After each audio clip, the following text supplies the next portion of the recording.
Let's try this whole waffle again. Let's take it from the top, people. Not past Friday, but 2 Fridays ago.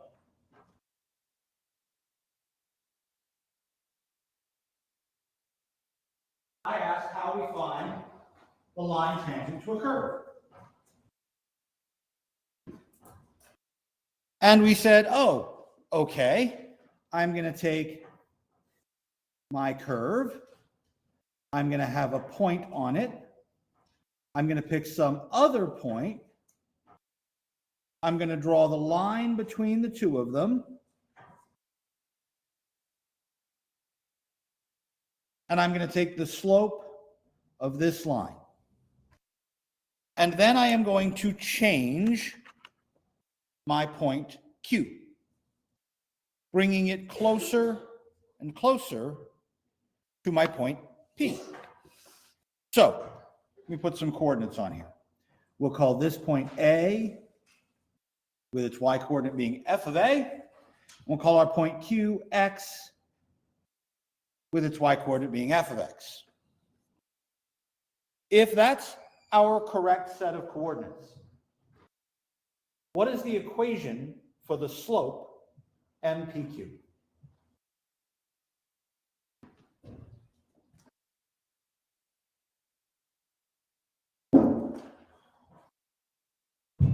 F of X minus F of A over X over A, or X minus A. Exactly. Change in y over change in x. I'm great with that. That's exactly the right expression I want to see.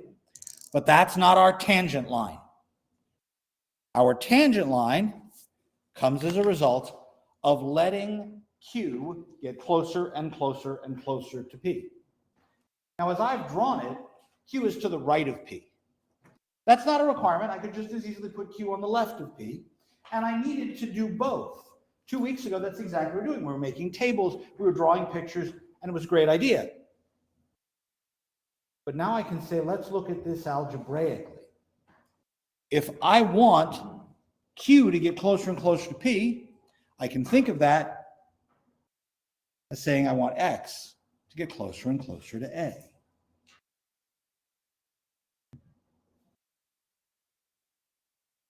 But that's exactly what I've spent the last 2 weeks doing. That's a limit.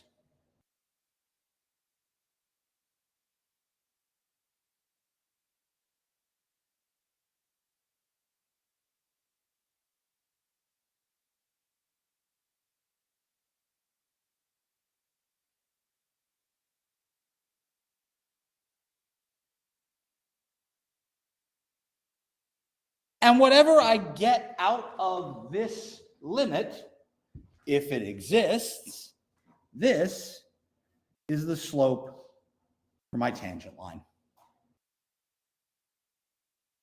Which means all the table problems, all the picture problems, all of it is really another way of saying do a limit. The example I did 2 weeks ago.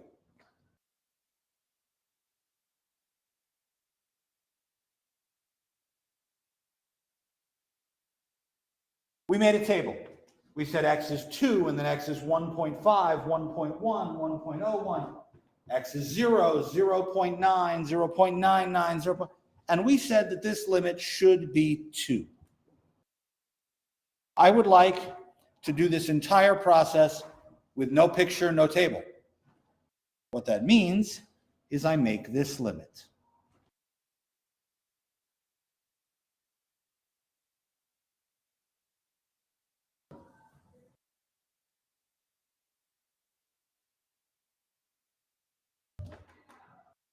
And here's the absolute best part.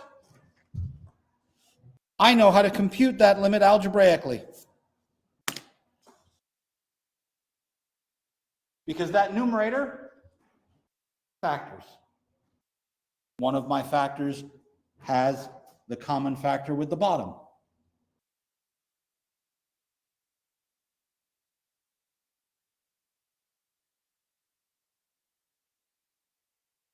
Those cancel, and that's at 1, so that's the safe spot. That's the place I'm trying to make things go, so that's one I'm allowed to cancel.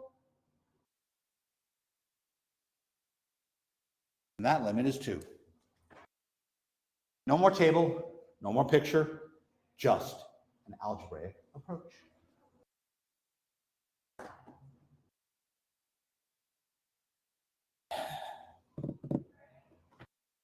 Now, I will freely admit I like this problem because that is a lot easier than drawing a picture and making a table once I know how to do limits. But it isn't always so nice. Same question, change the function.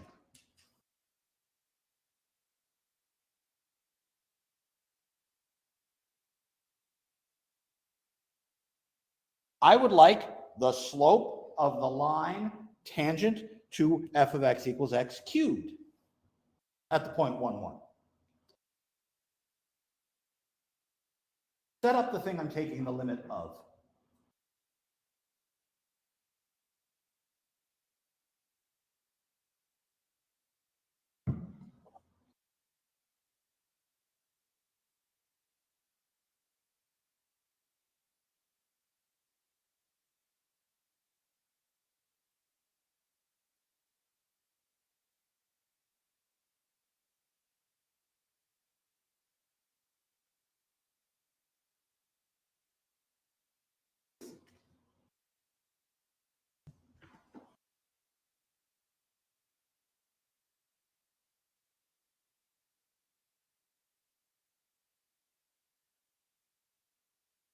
What goes here?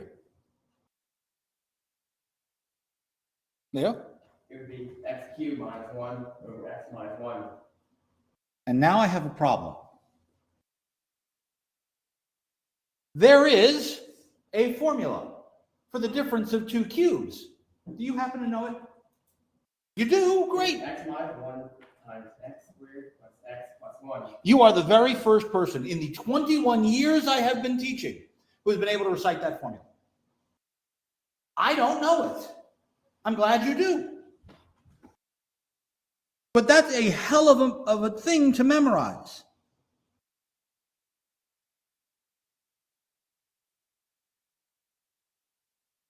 If you didn't know that formula, you'd be screwed on this problem, wouldn't you?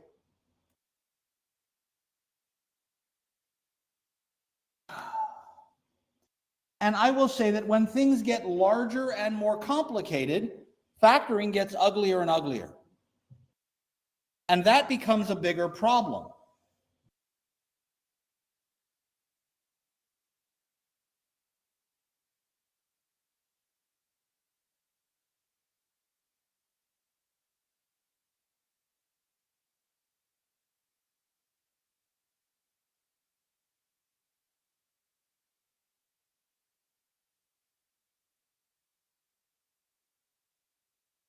I would like to cheat. Factoring is hard because it requires dividing.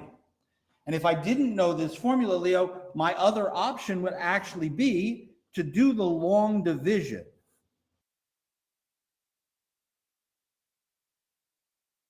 And that's even worse. Man, I could do synthetic division. Do you remember synthetic division? I would write this as 1x cubed, no x squared, no x's and 1s. And since I'm dividing by a negative 1, you remember this thing? You've seen it before, and it's long enough ago that it's like, I used to know that, and I don't anymore. I don't want to do this. So I'm not going to. I don't want to do this problem by doing the division. I don't want to rely on remembering a formula that's complicated. Let's go back to the setup.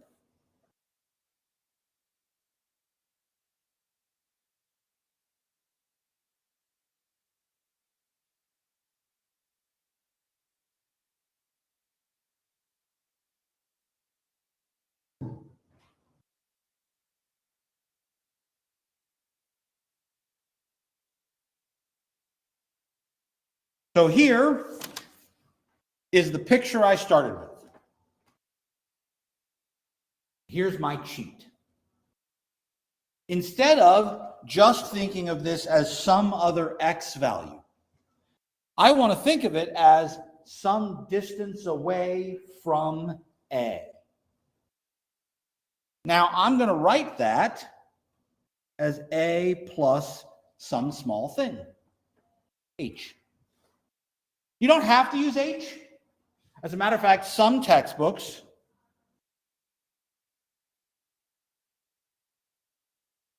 will use that. What the hell is that? What, delta x? Change in X. Since I'm changing my x value, that makes sense.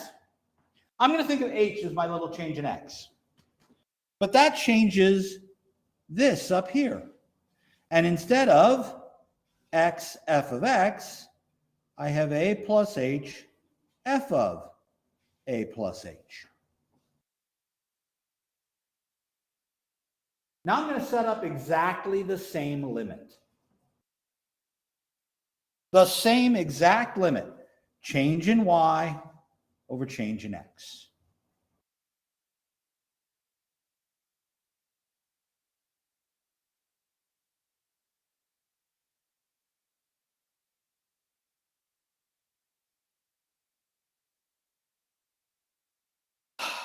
But if this is a limit, it needs to have something going somewhere.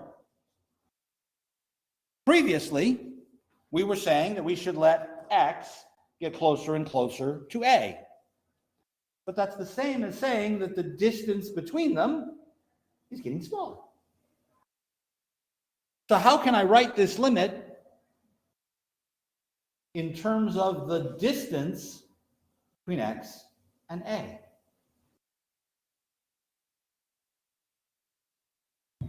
This distance right here, that's H. If I want that distance to get smaller, I want it to go to 0. So let's write this limit as H goes to 0.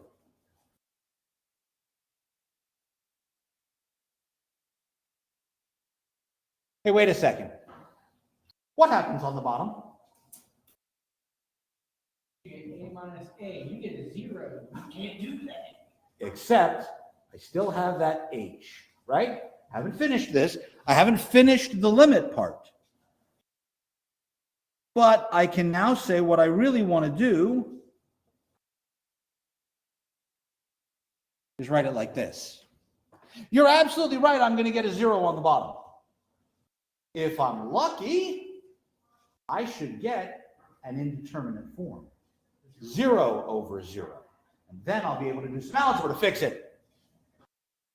Let's see why I think this is better.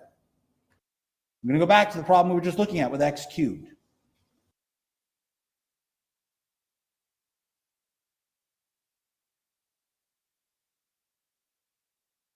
So using this, I have the limit as h goes to 0 of 1 plus h cubed minus 1. That's our y value here over h.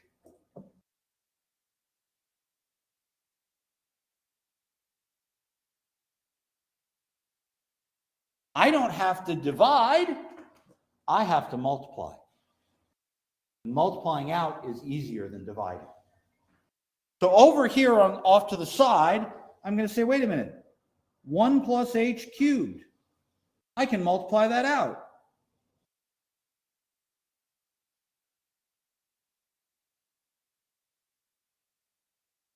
I do the first two.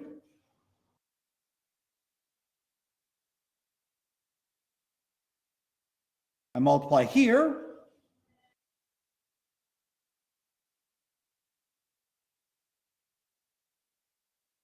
I gather my like terms.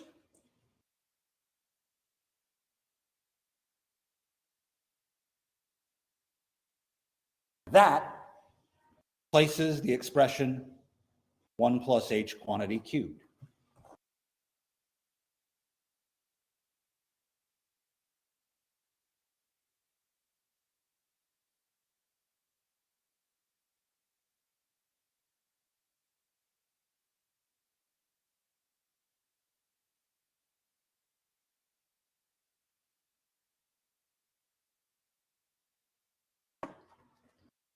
before I plug in. Let me simplify as much as possible. What happens in my numerator? The ones canceled. The ones cancel. And then in my numerator, everything that's left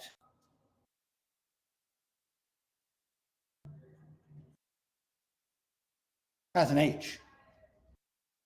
If I were to plug in right now, I would get 0 over 0, which is an indeterminate form. But I can keep simplifying.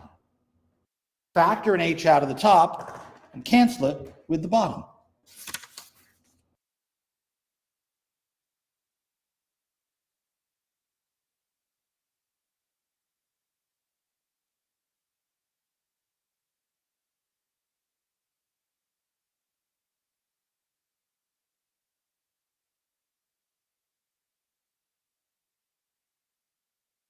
Now what happens when you plug in H to 0?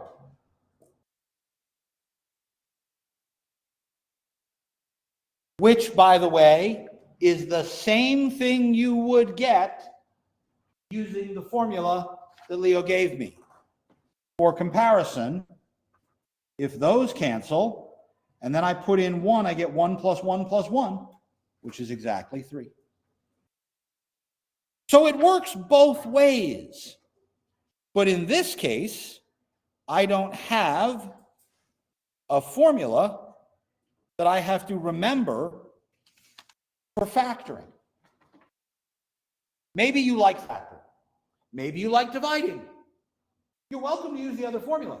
As a matter of fact, they both represent the same thing.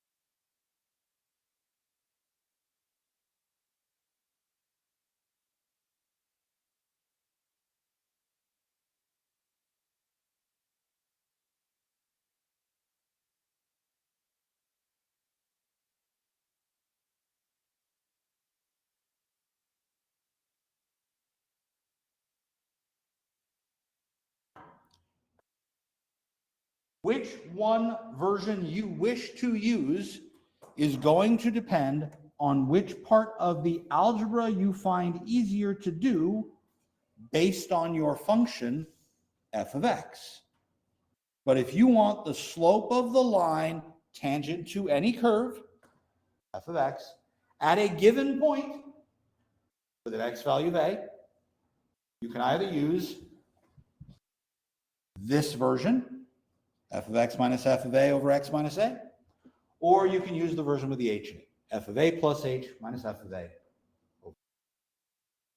These are both interchangeably referred to as difference quotients, because they are a quotient of differences, subtracting on top, subtracting on the bottom.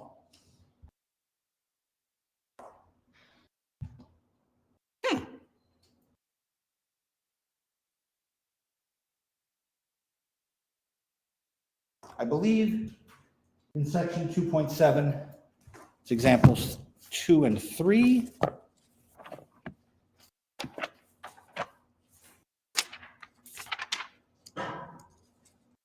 Yes. No, it's example 2. Example 2 does f of x is 3 over x, which means I'm going to have division inside my fraction, which means I've got to do a common denominator and do the resulting algebra. So this is where the algebra part may trip us up. In general, that's going to be the biggest problem with either of these versions. What algebra do I need to do to get a reasonable answer? Questions?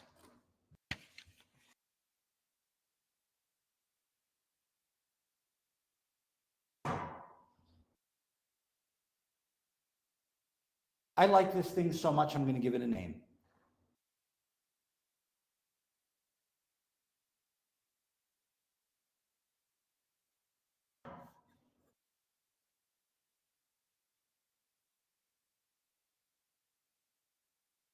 The derivative of f of x at x equals a. There are lots and lots and lots of different symbols for this. The two that I will use most commonly, one is by Leibniz and one is by Fermat.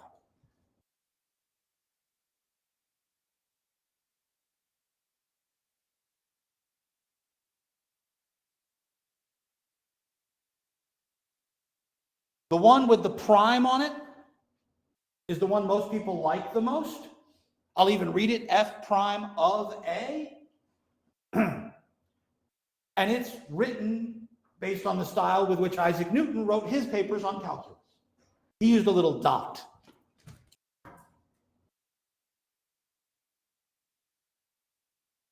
And he called it a fluxion. Words never caught on.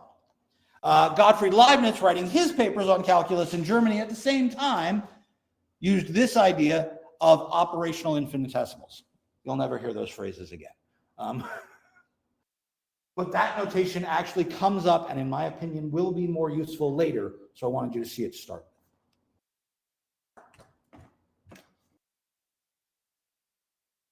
Questions? So looking back at my previous two examples,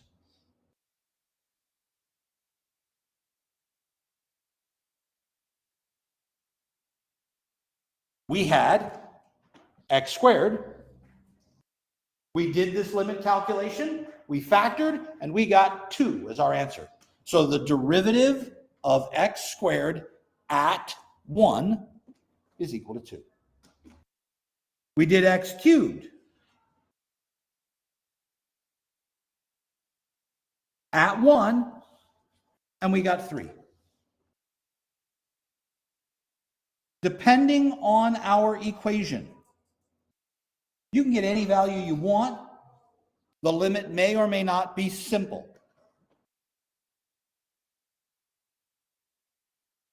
Questions?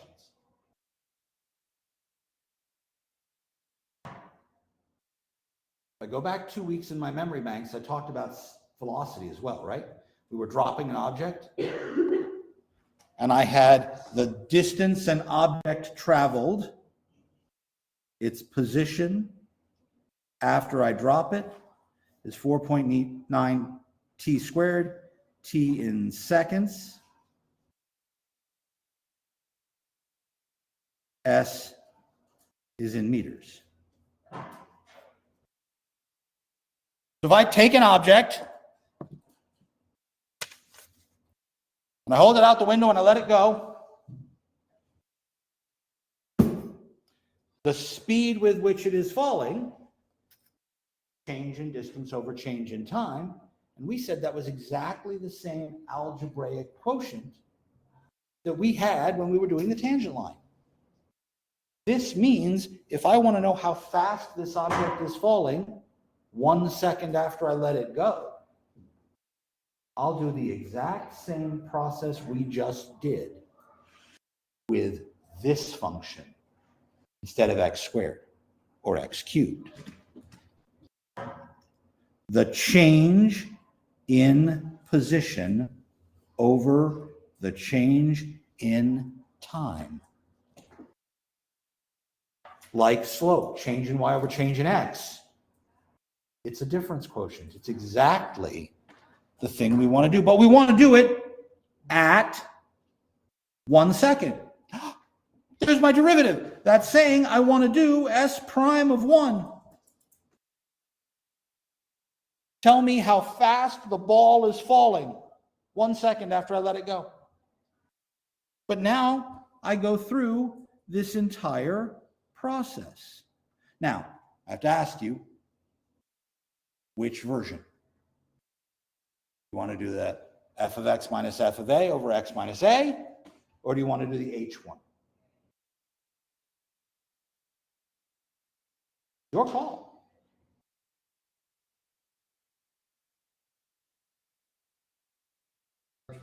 Okay, so I'm going to do this as t approaches 1. I'm going to do s of t minus s of 1 over t minus 1.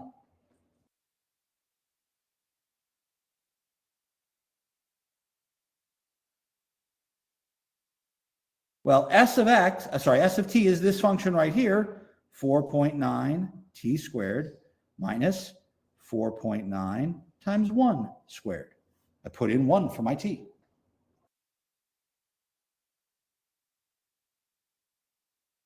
4.9 times 1 squared, though, is just 4.9.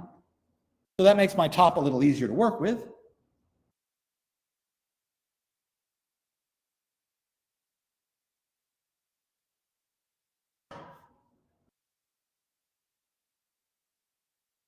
And now I say to myself, do the algebra to figure out this limit.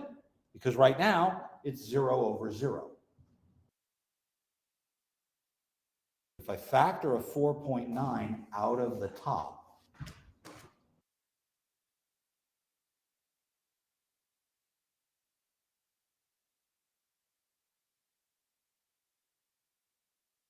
I see something very, very, very familiar. And that simplification allows me to do the same factoring I did before.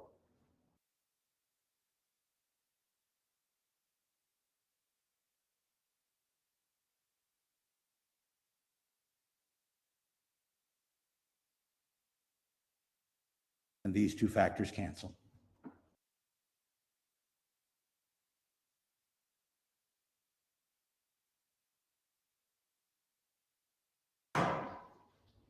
And now if I plug in, I get 4.9 times 2, which is 9.8 meters per second.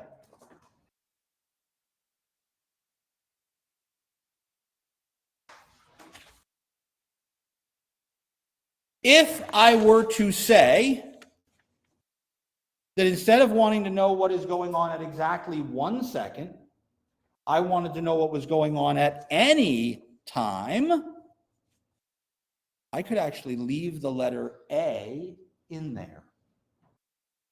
And I could ask you to do this entire problem in variables. And I will freely admit that I know some of you would rather stick burning slivers of wood under your fingernails than actually do a problem with no numbers in it. We're going to have a lot of them. You're going to have to get used to this torture. I know that I can get the same sort of process even if I don't put an actual number in. And that allows me to work out the velocity of this ball or object that is falling at any time I want.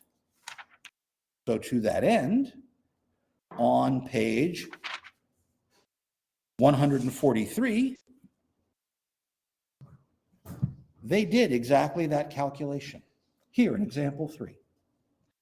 They left t in the problem. Now notice they did it the other way around. They did it with the h rather than the x minus a.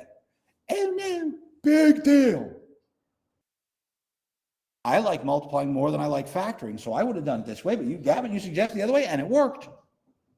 And notice what I end up with is 9.8 times t. So I can take any time at all. You want to know what's happening at 3 seconds? Put in 3. 5 seconds? Put in 5. In this problem, they say we're going to throw the ball off the top of the CN tower, which is 450 meters tall. 1,350 some odd, 1,400 feet.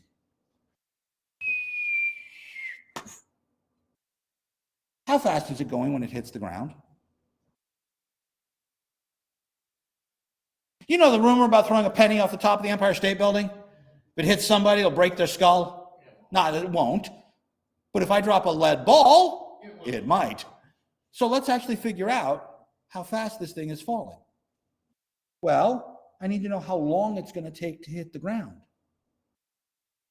So it take the position equation and set it equal to 450 meters. And I find it takes just under 10 seconds to hit the ground. So I take that number and I put it in here, and I find out that the ball is moving at roughly 94 meters a second. Is that fast?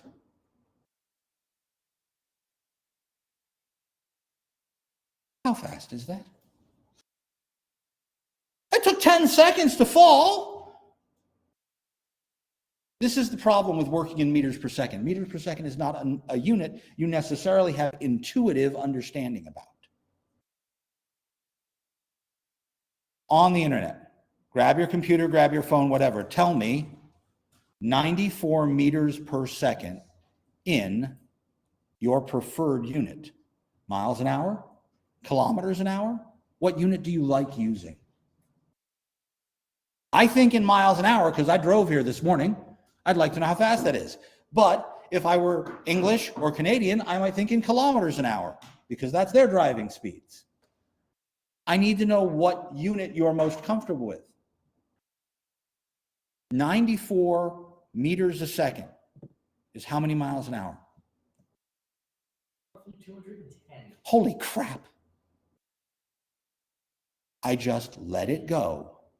And when it hit the ground, 210 miles, that leaves a crater. Will the ball actually get to 200 miles an hour? Why not? Terminal velocity. Air resistance, all the force pushing back up on it. If I dropped something that was shaped right, I could actually reach terminal velocity. If you ever get the chance to watch someone go skydiving, or get one of those wind tunnel skydive experience things, you'll notice that the way they keep themselves nice and steady is to spread out. If you fall out of an airplane like this, you'll reach the speed of about 130 miles an hour. If you do this, you'll hit 220.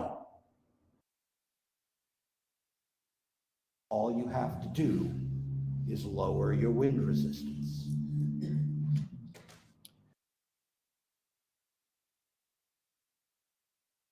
But all I did was calculate a derivative.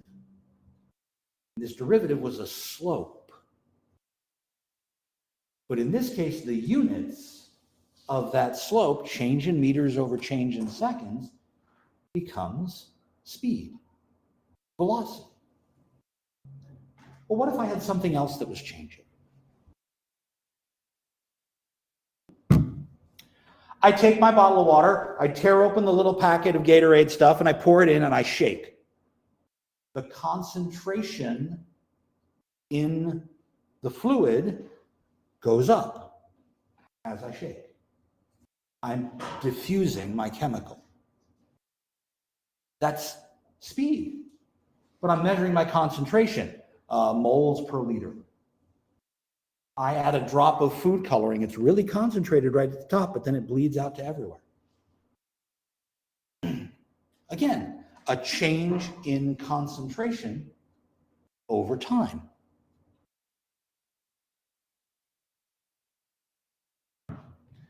I turn on the switch. What happens in the wire?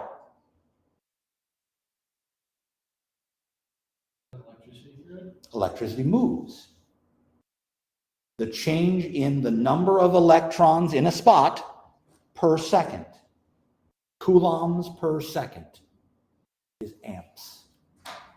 Current is change in electricity. I push on the podium. It starts to slide across the floor.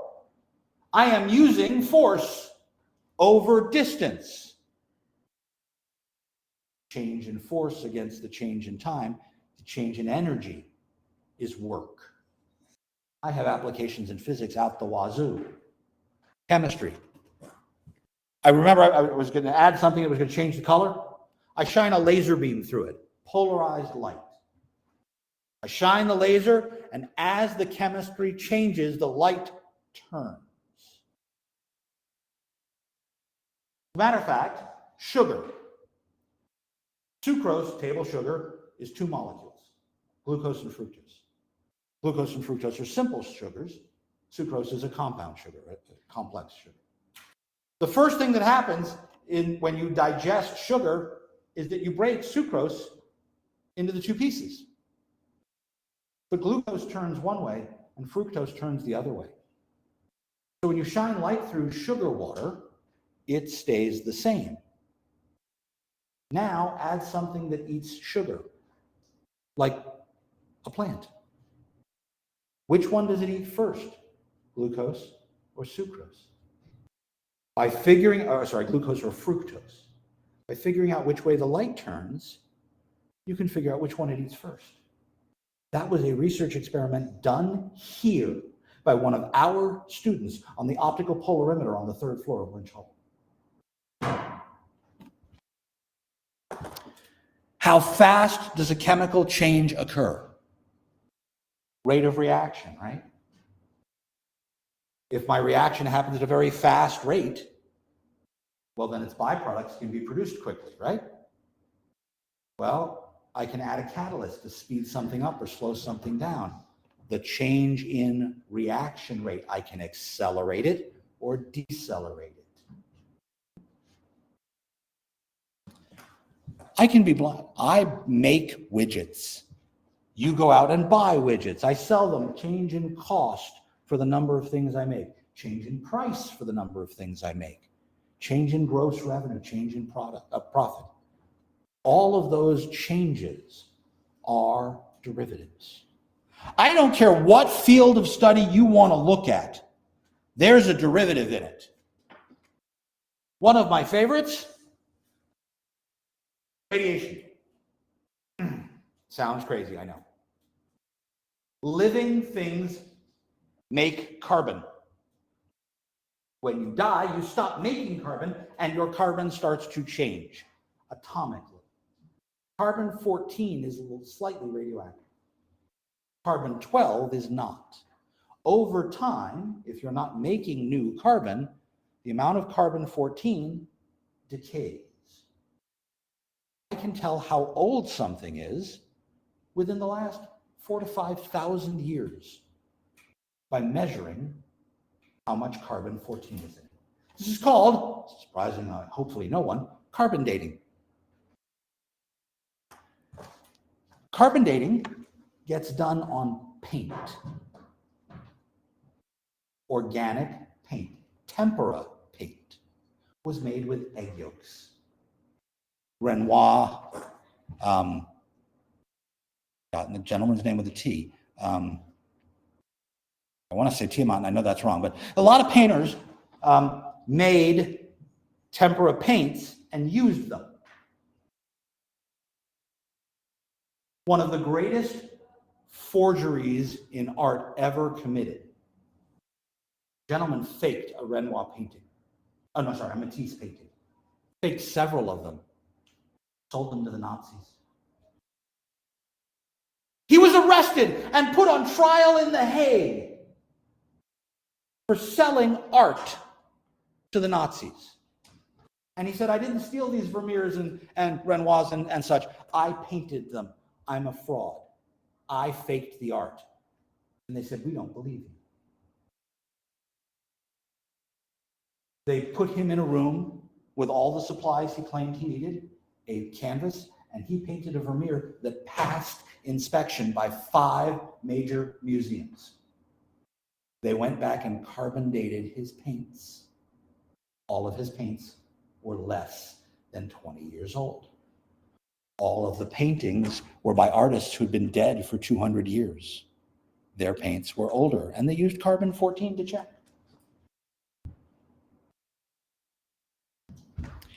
There are literally thousands of applications of derivatives.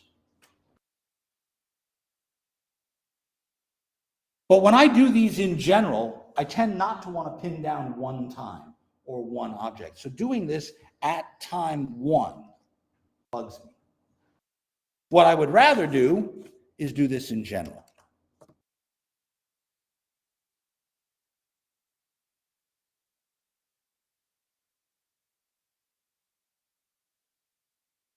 Here is an arbitrary Polynomial. I just made this one up. I want the slope of the tangent line at any point.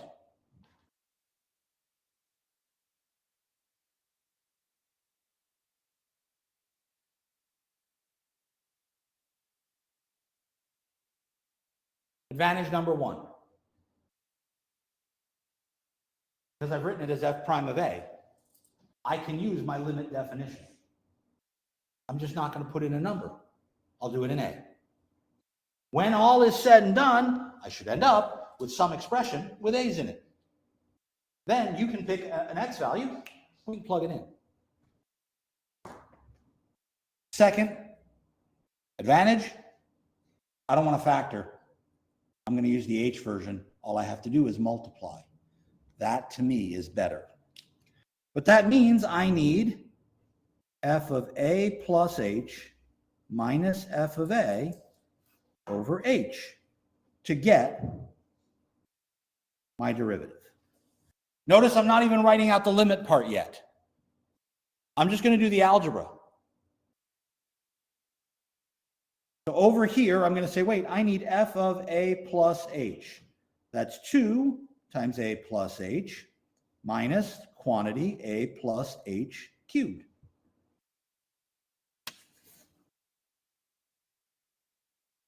We did 1 plus h a couple pages ago, right? A plus h works the same way.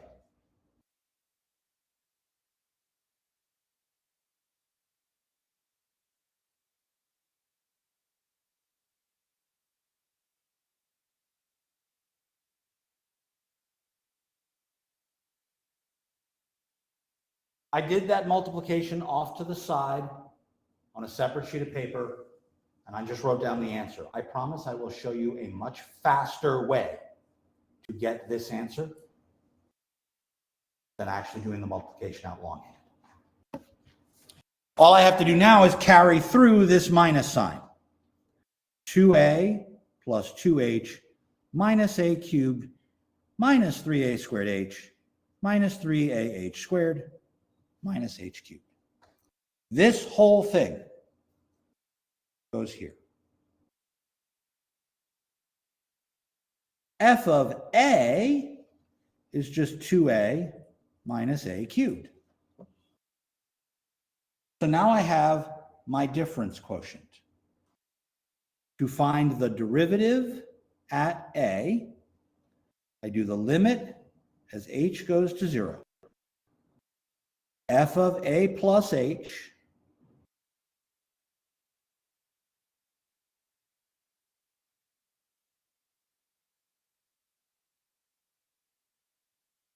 minus f of a all over h. Whew. A lot of algebra, yes?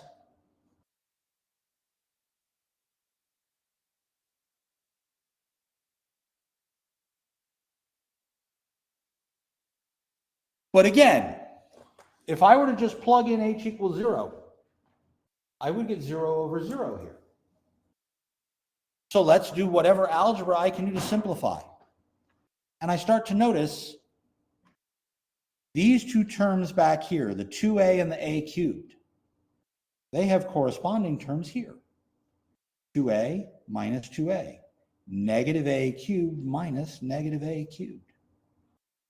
All of the terms in this piece should cancel with terms in this piece. And they do in this case. So I end up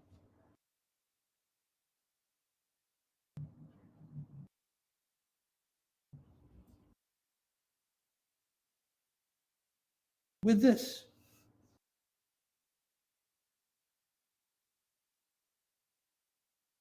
Now, again, why am I happy to see that? Because I'm a sick, twisted mother. Well, that's true, but that's not the reason.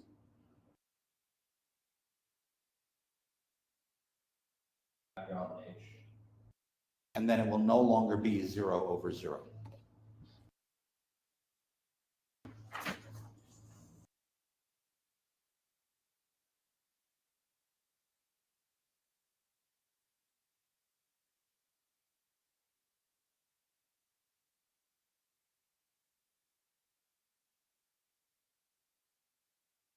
When I factor that h out on top, it will cancel out the h on the bottom.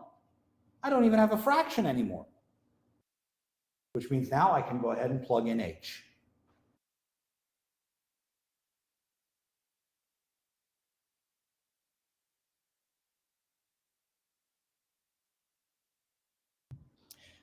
Pick an x value. If x is 0, the slope of the tangent line at 0 is 2 minus 3 times 0 squared.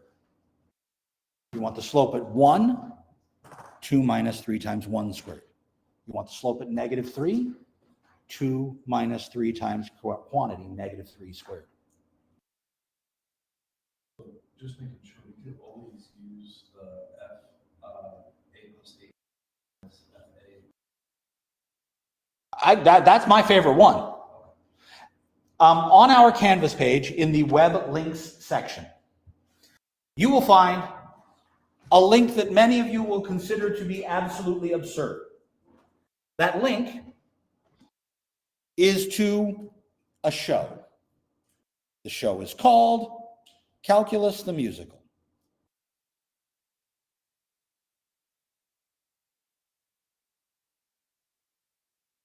Promise, I didn't make it up.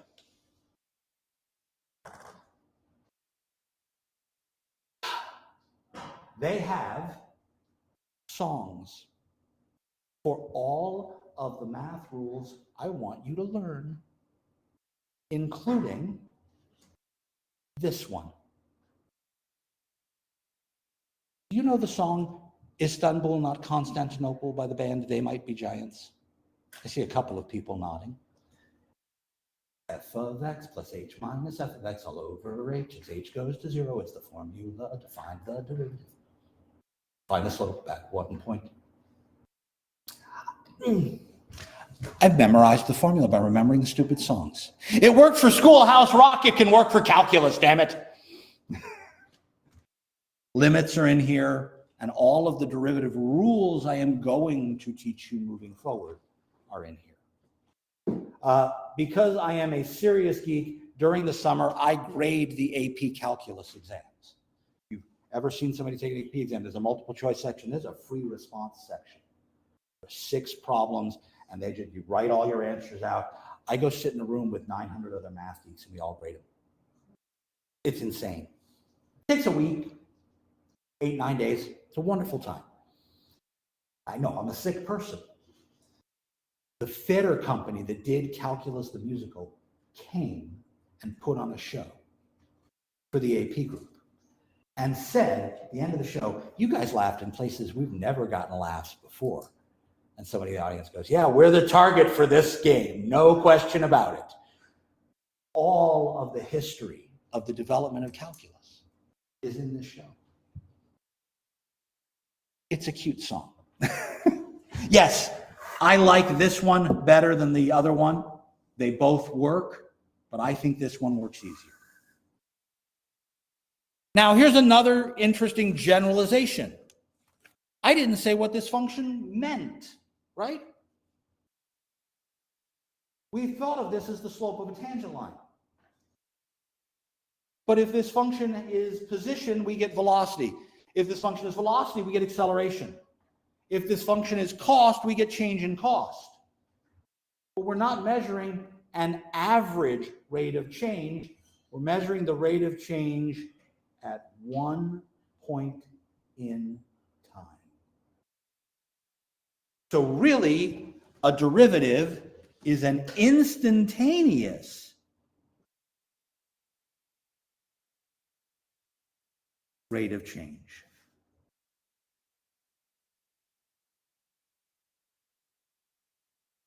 And that key distinction allows me to interpret this. How many people are getting sick with COVID right now? If I know the function for COVID infections, how many people have it at any given time, I've got a slope today.